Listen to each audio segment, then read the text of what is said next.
Сәлем баршаңызға. Бүгін сіздермен бірге құлпынайдан мохито жасайтын боламыз. Ендеше менімен бірге болыңыздар.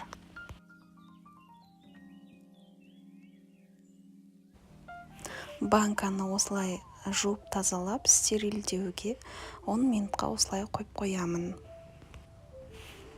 Әркім өз қалауына қарай стерильдесе болады. 2 литр банкаға мен 350 грамм құлпынайдан салатын боламын. Айта кететінім, мята, апельсин құлпынайды жақсылап жуып шайып, апельсинді ішіндегі ұрықтарынан тазалап алдым.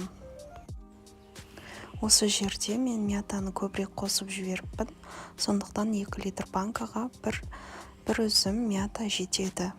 Және де бірден шекерімді салатын боламын. 2 литр банкаға 200 грамм шекер қосамын. Үстінен қайнап тұрған ыстық суды құйып, бетін жауып, 20 минутқа қалдырып қоямын. Негізі шекерін салмай, қазанда қайнатып ертіп алсаңыздар да болады. Ол да ешқандай зиянын келтірмейді. Әркім өз қалауынша жасайды. Мен осылай жасадым. Бірден банкаға құйдым шекерді.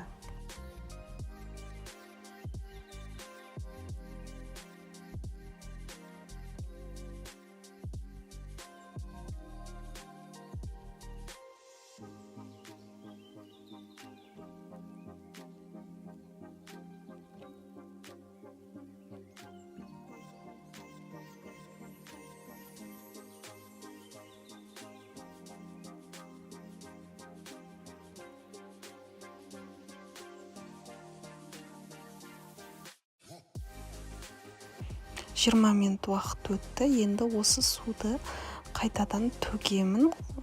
Қазанға қайтадан төгіп, қайтадан қайнатып, қайтадан құятын боламын және бірден жауып бастаймын.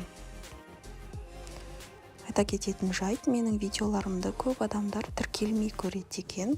Менің каналыма тіркеліп кетуді ұмытпаңыздар, комментарий қалдырып, лайк басып кетіңіздер. Барлығын жауып болғаннан кейін осылай одеялға орап бір түнге қалдырып қоямын. Егер шекер араласпаған болса, осылай арада берде жылжытып, шекер ерігенше жасап тұрсаңыздар болады. Осыны төңкеріп, бір түнге қалдырамын, бетін ешқандай ашпаймын. Мінеки арада 6 күнде өтіп кетті, ешқандай атылған жоқ, осылай әп-әдемі болып тұрды. Ендеше видеом соңына жетті, сау болыңыздар.